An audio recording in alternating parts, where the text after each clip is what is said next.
بسم اللہ الرحمن الرحیم۔ کبھی اللہ سے غفلت یہ انسان کا بہت بڑا عیب ہے۔ اللہ سے غافل ہو جانا۔ اللہ دیکھ رہے ہیں اور آدمی کو احساس ہی نہیں کہ اللہ دیکھ رہا ہے، یہ غفلت ہے۔ اللہ پاک سن رہے ہیں اور آدمی کا یہ احساس نہ ہونا کہ اللہ سن رہے ہیں، یہ غفلت ہے۔ اللہ ساتھ ہے اور اس کو یہ احساس نہیں کہ اللہ ساتھ ہے، یہ غفلت ہے۔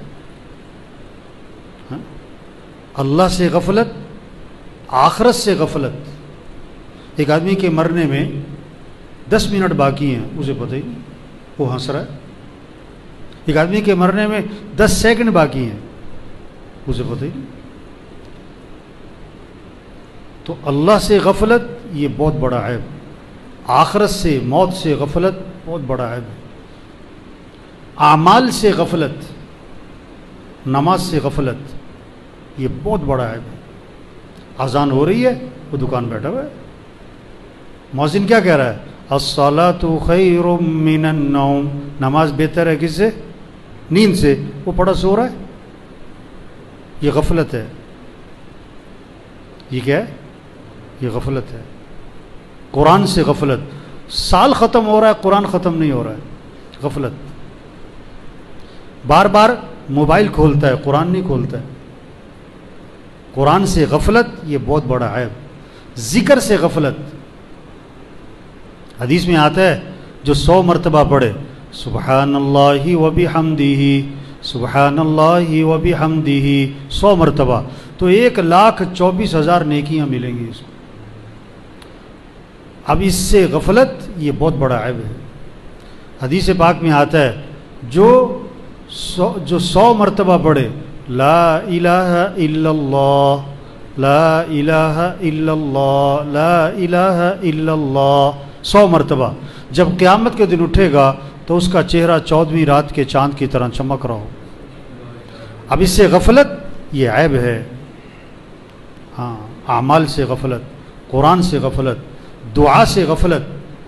مسئلے حل کرنے والا اللہ ہے، وہ اللہ کو چھوڑ کر پتہ نہیں کہاں کہاں۔ دیکھو ایک آدمی 2 گھنٹے ڈاکٹر کے انتظار میں بیٹھتا ہے، ڈاکٹر کے انتظار میں 2 گھنٹے، اور 10 منٹ بیٹھ کے دعا نہیں مانگتا، تو دعا سے کیا ہوئی؟ غفلت۔ صحت دینے والا اللہ ہے، اور دعا سب سے بڑا سبب ہے۔ دوا بھی سبب ہے، دوا بھی سبب ہے، دعا بھی سبب ہے، اور صحت دینے والا اللہ ہے۔ دوا اور دعا میں سے بڑا سبب کون سا ہے؟ بڑا سبب؟ تو دوائی کے لیے 2 گھنٹے انتظار کیا، اور دعا 10 منٹ بھی، 5 منٹ بھی نہیں مانگے۔ تو یہ غفلت چل رہی اس وقت ہمارے معاشرے میں۔ کیا چل رہی؟ اللہ سے غفلت ہے، آخرت سے غفلت ہے، اعمال سے کیا ہے؟ غفلت ہے۔ اللہ بندوں پر مہربان ہیں۔ اللہ بندوں کے ساتھ کیا ہے؟ رحمان رحیم، نہایت رحم کرنے والا، بڑا مہربان ہے۔ اللہ کا تعارف کیا ہے؟ بسم اللہ الرحمن الرحیم۔ شروع کرتا ہوں کس کے نام سے؟ اللہ کے نام سے، جو کون ہے؟ بڑا ہی مہربان۔ صرف مہربان نہیں، بڑا مہربان ہے اور نہایت رحم کرنے والا ہے۔ ہاں، ماں باپ کو بچوں سے تعلق ہوتا ہے، اس لیے وہ ان کو سمجھاتے ہیں۔ اللہ کو بندوں سے تعلق ہے، اس لیے اللہ اپنے بندوں کو سمجھاتے ہیں۔ ہاں، باپ بیٹے کو تھپڑ کیوں مارتا ہے؟ تاکہ اپنی غلطی کی اصلاح کرے۔ کڑوی دوائی کیوں دیتے ہیں؟ اس کے فائدے کے لیے۔ ٹیکہ کیوں لگواتے ہیں؟ اس کے فائدے کے لیے۔ اللہ بندوں پر حالات لاتے ہیں، کس لیے؟ بندوں کے فائدے کے لیے۔ یہ کورونا جو ہے نا، یہ وبا جو آئی ہے، یہ کس کے لیے ہے؟ یہ بندوں کے فائدے کے لیے۔ اللہ بڑے عذاب سے بچانا چاہ رہے ہیں، اللہ بڑی مصیبت سے بچانا چاہ رہے ہیں، اللہ بڑی بڑی پریشانیوں سے بچانا چاہ رہے ہیں۔ تنبیہ ہے، اللہ نے سب کو کیا تنبیہ کی ہے، ہوش میں آؤ، غفلت کو دور کرو۔ ہاں، غفلت کو کیا کرو؟ دور کرو۔ نمازوں میں غفلت. دیکھو ایک آدمی کہنے لگا کل کو مجھے کہہ رہا تھا کہ اتنے کورونا کے کیس ہو گئے. میں نے کہا کورونا کے کیس اگر 7,000 ہیں تو چوری کے کیس کتنے ہیں؟ چوری کے روز کے کیس کتنے ہیں؟ تو چوری کا نقصان زیادہ ہے کہ کورونا کا نقصان زیادہ ہے؟ کیوں بھائی؟ قتل کا نقصان زیادہ ہے کہ کورونا کا نقصان زیادہ ہے؟ تو روزانہ کے قتل کے کیس کتنے؟ اگر یہ حساب لگایا جائے نا کہ روزانہ کے قتل کے کیس کتنے ہیں. آپ اخبار پڑھو تو اخبار میں زیادہ خبریں کیا ہوتی ہیں؟ چوری، ڈاکہ، قتل، اغوا، لڑائی جھگڑا. حدیث میں آتا ہے جس مال کی زکوٰۃ نہیں دی جائے گی وہ مال گنجا سانپ بنا کر اس کو ڈسے گا اور کہے گا میں ہی تیرا مال ہوں، میں ہی تیرا خزانہ ہوں. تو زکوٰۃ نہ دینے والے بہت زیادہ ہیں. حدیث میں آتا ہے جس پر حج فرض ہے اور وہ نہیں کرتا، آپ نے فرمایا مجھے کوئی پرواہ نہیں، یا یہودی ہو کے مرے یا عیسائی ہو کے مرے. تو حج نہ کرنے کا نقصان یہ کورونا سے زیادہ ہے. دیکھو کوئی کورونا میں مر گیا، اللہ سب کی حفاظت فرمائے، اللہ اس وبا کو ختم فرمائے. لیکن اگر کوئی کورونا میں مر گیا تو کون سی موت مرے گا؟ شہادت کی موت. اگر کوئی کورونا میں مر گیا تو کون سی موت مرا؟ شہادت کی موت. جو کورونا میں مر گئے یہ شہادت کی موت مرے. اور اگر کوئی چوری کرتے ہوئے مر گیا، رشوت کے کتنے کیس ہیں ہمارے ملک میں؟ کیوں جی؟ کورونا کے کیس زیادہ ہیں کہ رشوت کے کیس زیادہ ہیں؟ کورونا کے کیس زیادہ ہیں کہ سود کے کیس زیادہ ہیں؟ کورونا کے کیس زیادہ ہیں کہ قتل کے کیس زیادہ ہیں؟ جتنا کورونا کا ڈر ہے اس سے زیادہ ڈر کس کا ہو؟ اللہ کا ہو. اس سے زیادہ خوف کس کا ہو؟ گناہوں سے. گناہ جتنا کورونا سے لوگ بچ رہے ہیں نا، اس سے زیادہ کس سے بچنا چاہیے؟ گناہوں سے بچنا چاہیے. گناہوں سے بچنا چاہیے. تو بھائی دیکھو یہ کورونا سے زیادہ خطرناک چیز پتہ کیا ہے اس وقت؟ کورونا بھی بہت خطرناک صورتحال اختیار کر رہی ہے، لیکن کورونا سے زیادہ خطرے کی چیز کیا ہے؟ کہ لوگوں میں اللہ کی طرف رجوع نہیں ہے. لوگوں میں اللہ کی طرف. کوئی نمازیوں کی تعداد بڑھی. کیوں بھائی؟ کوئی آذان پہ مارکیٹ بند ہونی شروع ہوئی. پورے فیصل آباد میں کوئی مارکیٹ ہے جو اذان پہ بند ہو رہی ہے؟ کوئی آپ نے سنا کہ اس وبا کی وجہ سے کوئی ایسے لوگ آپ کو سننے میں ملے کہ انہوں نے توبہ کر لی، سود چھوڑ دیا، رشوت چھوڑ دی، ظلم چھوڑ دیا؟ اللہ تو بندوں پر حالات بھیجتے ہیں کس لیے؟ تنبیہ کے لیے. وَلَنُذِيقَنَّهُم مِّنَ الْعَذَابِ الْأَدْنَىٰ دُونَ الْعَذَابِ الْأَكْبَرِ لَعَلَّهُمْ يَرْجِعُونَ. ہاں، بڑا عذاب نہیں، بڑے دن کے بڑے عذاب سے بچانے کے لیے، بڑے عذاب سے بچانے کے لیے اللہ چھوٹا عذاب بھیجتے ہیں. یہ وبا یہ اللہ کی طرف سے آئی ہے. کس لیے؟ اللہ بڑے عذاب سے بچانا چاہتا ہے، قبر کے عذاب سے بچانا چاہتا ہے، جہنم کے عذاب سے بچانا چاہتا ہے، قیامت کے عذاب سے بچانا چاہتا ہے، آخرت کے عذاب سے اللہ بچانا چاہتا ہے. اس وبا کے ذریعے اللہ لوگوں کو تنبیہ فرما رہے ہیں، ہوش میں آؤ. بجلی کا میٹر کاٹنا ہو تو پہلے کیا بھیجتے ہیں؟ کیا بھیجتے ہیں بھائی؟ نوٹس بھیجتے ہیں نا. بعض محکمے سے جا کے لڑ پڑتے ہیں کہ جی آپ نے نوٹس بھیجا نہیں، میٹر کاٹ دیا. اللہ نے یہ وبا جو ہے یہ کیا بھیجی ہے؟ یہ کیا بھیجا ہے؟ یہ نوٹس ہے. یہ اللہ کی طرف سے وارننگ ہے. ہوش میں آؤ، ہوش میں آؤ، توبہ کرو، توبہ کرو، اپنی زندگی کو بدلو. ایک آدمی کہنے لگا اس وبا کی وجہ سے، کورونا کی وجہ سے پوری دنیا میں تبدیلی آئی ہے. جہازوں کا نظام بدل گیا، ٹرینوں کا نظام، ملکوں کا نظام اور دفتروں کا نظام، ساری دنیا کے نظام میں تبدیلی آئی. اور میں نے کہا بھائی تمہارے اندر بھی تبدیلی آئی کہ نہیں آئی؟ ساری دنیا بدلی، تم نہ بدلے تو کیا فائدہ؟ اپنے آپ کو بدلو. ہر ایک اپنی زندگی میں سوچے کیا کیا غلط چیزیں ہیں، اس کو ختم کرو. اپنے دیکھنے کو صحیح کرو، اپنے بولنے کو صحیح کرو، اپنے سننے کو صحیح کرو، اپنی کمائی کو صحیح کرو، اپنے خرچ کو صحیح کرو، اپنے لباس کو ٹھیک کرو، اپنے رہن سہن کو ٹھیک کرو. یہ کورونا کا پیغام ہے. یہ کورونا یہ پیغام دے رہا ہے, او بھائی جھوٹ چھوڑ دو, او بھائی دھوکہ چھوڑ دو, او بھائی ظلم چھوڑ دو, او یہ نمازوں میں غفلت چھوڑ دو. فجر میں پڑھے سو رہے ہیں, دیکھو جو پہلے بھی سو رہا تھا فجر میں وہ آج بھی سو رہا ہے. جو پہلے فجر میں نماز میں نظر نہیں آتا تھا وہ آج بھی نظر نہیں آ رہا ہے. دیکھو اگر خدا نہ خواستہ ٹیکوں کے ذریعے مسئلہ حل نہ ہو رہا ہو تو پھر آپریشن کرنا پڑتا ہے. ہاں اگر خدا نہ خواستہ اس وبا کے ذریعے لوگوں کا رجوع اللہ کی طرف نہ ہوا اور لوگوں نے توبہ نہ کی اور زندگی نہ بدلی تو ڈر ہے کہیں خدا نہ خواستہ اللہ کی طرف سے آپریشن نہ شروع ہو جائے. ہاں ایسی وبا تاریخ میں کبھی نہیں آئی جو پوری دنیا پہ چھا گئی. ہاں یہ وبا اللہ کرے یہ وبا ساری دنیا سے ختم ہو جائے, اور اللہ کرے یہ وبا سب کی توبہ کا کیا بن جائے, ذریعہ بن, ہدایت کا ذریعہ بن. اللہ نے بہت بڑا جھٹکا دیا ہے افسروں کو, وکیلوں کو, وزیروں کو, مالداروں کو, تاجروں کو, زمینداروں کو, غریبوں کو, گدا ریڑھی والے کو بھی, مل مالک کو بھی, سب کو جھٹکا دیا اللہ. ہوش میں آؤ. لیکن توبہ ایسی غفلت ہے کہ کوئی زندگیوں میں تبدیلی نظر نہیں آ رہی. بعض کی نیند جو ہے نا بڑی ہلکی ہوتی ہے, کمزور ہوتی ہے, ذرا سا ہاتھ لگاؤ اٹھ کے بیٹھ جاتے ہیں. اور بعض کی نیند کیا ہوتی ہے, بڑی گہری ہوتی ہے, تھوڑا ہلانا پڑتا ہے. اور بعض کی نیند بہت گہری ہوتی ہے, انہیں جھنجھوڑنا پڑتا ہے. تو آج مسلمان کون سی نیند میں, گہری نیند میں.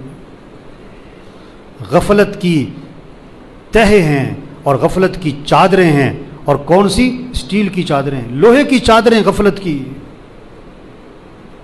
تو میرے بھائیو اس وقت ضرورت ہے توبہ کروائیں,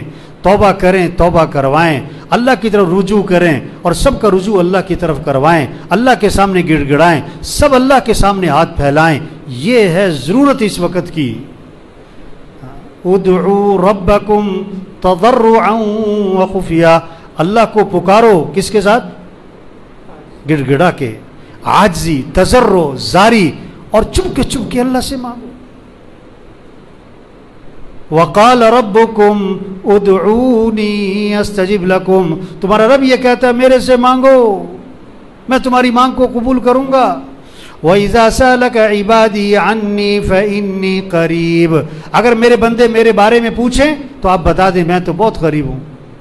اُجِيبُ دَعْوَةَ الدَّاعِ إِذَا دَعَانِي, جب کوئی پکارنے والا مجھے پکارتا ہے میں اس کی پکار کو کیا کرتا ہوں, قبول کرتا ہوں. اللہ کو پکارو بھائی. اس وقت فجر کی ضرورت نہیں ہے کہ لوگ فجر پڑھیں, اس وقت کی ضرورت ہے کہ لوگ تہجد پڑھیں. سب حالات کا تقاضا یہ ہے کہ سب اللہ کے سامنے صبح کو اٹھے ہوئے ہوں, اللہ کے سامنے کھڑے ہوں, اللہ کے سامنے ہاتھ پھیلائیں, اللہ کے سامنے سر جھکائیں, اللہ کے سامنے ماتھا ٹکائیں, اللہ کے سامنے گڑ گڑائیں, اللہ سے معافی مانگیں. اس وبا کو کون ختم کرے گا, اللہ کے علاوہ کوئی کر سکتا ہے, کوئی نہیں کر. اللہ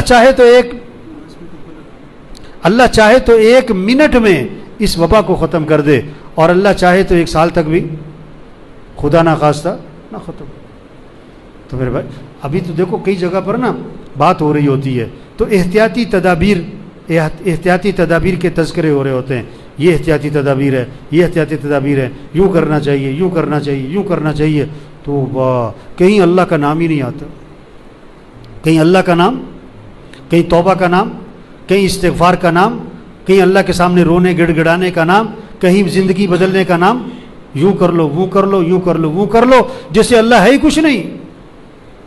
جیسے اللہ, لوگ سمجھ رہے ہیں یہ وبا اچانک آ گئی ہے, اتفاقاً آ گئی ہے, ادھر ادھر سے آ گئی ہے. اور نہیں, یہ وبا کس کی طرف سے آئی ہے, اللہ. یہ وبا کس نے بھیجی ہے, اور اس کو ختم بھی کون کرے گا, اللہ ہی کرے گا, کوئی نہیں کر سکتا. تدابیر اپنی جگہ ضروری ہیں, احتیاطی تدابیر کرنی چاہیے, اس سے انکار نہیں ہے, لیکن سب سے بڑی تدبیر کیا ہے, اللہ کی طرف رجوع ہے, توبہ ہے, تضرع اور زاری ہے, اللہ کے سامنے گڑ گڑانا ہے, معافی مانگنا ہے, اپنی زندگی کو بدلنا ہے, اپنی زندگی سے غلط چیزیں ختم کریں. جس نے لوگوں کے پیسے دینے پیسے دو بھائی، لوگوں کا حق مارا ہوا ہے لوگوں کا حق دو بھائی. یہ کورونا کا پیغام ہے کہ نمازوں کی غفلت چھوڑ دو. یہ کورونا کا پیغام ہے نماز پڑھو، فجر پڑھو. یہ کورونا کا پیغام ہے سود پہ کام مت کرو. یہ کورونا کا پیغام ہے رشوت چھوڑو. یہ کورونا کا پیغام ہے کسی پر ظلم مت کرو. یہ کورونا کا پیغام ہے بہنوں کو وراثت میں حق دے دو. یہ کورونا کا پیغام ہے اپنے موبائل سے غلط چیزیں ختم کرو. 100 نوجوانوں کے موبائل چیک کرو تو 90 نوجوانوں کے موبائل میں گندی چیزیں ہیں. کورونا کا پیغام ہے قرآن پڑھو، ذکر کرو، دعا مانگو، نماز پڑھو، اللہ کے سامنے رجوع کرو، اللہ کے سامنے رو گڑ گڑاؤ، معافی مانگو، گناہوں کو چھوڑو. یہ کورونا کا پیغام ہے. اگر کسی کی سمجھ میں آئے، اگر کسی کی عقل مند کے لیے اشارہ کیا ہوتا ہے؟ بولو بھائی، عقل مند کے لیے اشارہ کیا ہوتا ہے بھائی؟ اور بے وقوف کیا ہوتا ہے؟ ایک کان سے سنتا ہے دوسرے کان سے. ہاں ابھی بات سن رہے ہیں اثر پھر نہ پڑی، بے وقوف ہے. اتنی بڑی وبا، اتنی خطرناک صورتحال، اور بات سن رہے ہیں اور جنازے دیکھ رہے ہیں اور ہسپتال بھرے پڑے ہیں اور فجر میں پڑے سو رہے ہیں. توبہ توبہ توبہ توبہ توبہ. گاڑیوں میں میوزک چل رہا ہے، گانے چل رہے ہیں، ساری رات جاگ کر فجر نہیں پڑھتے، ساری رات پھٹوں میں بیٹھتے ہیں، بیٹھکوں میں بیٹھتے ہیں، ڈیروں میں بیٹھتے ہیں، اور جب فجر کی اذانیں شروع ہوتی ہیں نا تو کیا کہتے ہیں؟ چلو گھر چلیے. تو میرے بھائی دیکھو، توبہ کریں، توبہ کروائیں. یہ جتنا مجمع بیٹھا ہوا ہے نا، سب نیت کرے اللہ کو راضی کرنا ہے انشاءاللہ. جو زندگی میں غلطیاں ہیں اپنی زندگی سے غلطیاں نکالو، اپنی زندگی سے غلطیاں نکالو. یہ سارا مجمع پکی نیت کرے 5 نمازیں پڑھنی انشاءاللہ. آواز میں کرنٹ کوئی نہیں ہے. ہاں کتنی نمازیں پڑھنی بھائی؟ یہ سارے فجر میں کہاں ہونے چاہیے؟ یہ سارے فجر میں کہاں ہونے چاہیے؟ ہاں گھر کا ہر فرد صبح اٹھاؤ، بڑے بوڑھے جوان بچے سب فجر میں اٹھے ہوں. شریعت کا مزاج ہے رات کو جلدی سونا اور صبح کو جلدی، اور شیطانی مزاج ہے رات کو دیر سے سونا اور صبح کو. تو سب نیت کرو بھائی 5 نمازیں پڑھنی انشاءاللہ. روزانہ قرآن کی تلاوت، روزانہ کے ماہانہ بھائی ہیں، روزانہ قرآن پڑھو. بار بار موبائل نہیں کھولو، بار بار قرآن کھولو. ہاتھ میں موبائل نظر نہ آئے، ہاتھ میں تسبیح نظر آئے. ہاتھ میں کیا نظر آئے؟ ہاں تسبیح، قرآن. اخلاق اچھے بناؤ. جس کا جھگڑا چل رہا ہے جھگڑا ختم کر دو. ہاں اپنی کمائی کو پاکیزہ بنائے. اپنے فنکشنوں کو، شادیوں کو، تقریبات کو میوزک سے پاک کرو بھائی. اور حضرت محمد صلی اللہ علیہ وسلم آخری نبی ہیں. قیامت تک کوئی نبی. یہ پیغام لوگوں کو پہنچاؤ، ایک کو یہ بات سمجھاؤ. دیکھو مسائل پڑھانا یہ علماء کا کام ہے، فقہ پڑھانا علماء کا کام ہے، تفسیر پڑھانا علماء کا کام ہے. لیکن خیر کی بات لوگوں کو بتانا یہ تو ہر مسلمان کا کام ہے، یہ صرف علماء کا کام نہیں ہے. یہ جتنے ساتھی بیٹھے ہوئے یہ کتنوں کو یہ بات سمجھا سکتے ہیں کہ بھائی توبہ کرو، بھائی نماز پڑھو، بھائی اللہ کو راضی کرو. یہ وبا اللہ کی طرف سے آئی ہے، اس کو اللہ ہی ختم کریں گے. بھائی توبہ کرو، اللہ سے معافی مانگو. بھائی یہ بات تو ہر مسلمان کے، گدا ریڈی والا بھی کہہ سکتا ہے، گنڈیری والا بھی کہہ سکتا ہے، مل مالک بھی کہہ سکتا ہے. ہاں شام کے علاقے میں ایک مرتبہ وبا آئی تو اس وقت کے خلیفہ نے کیا کیا کہ پورے ملک میں اعلان کیا کہ امر بالمعروف کرو، نہیں منکر کرو، لوگوں کو نیکی کی طرف بلاؤ اور برائی سے روکو. اور جتنے آلات تھے گانے بجانے کے سب توڑوا دیے، گانے بجانے کے آلات توڑوا دیے.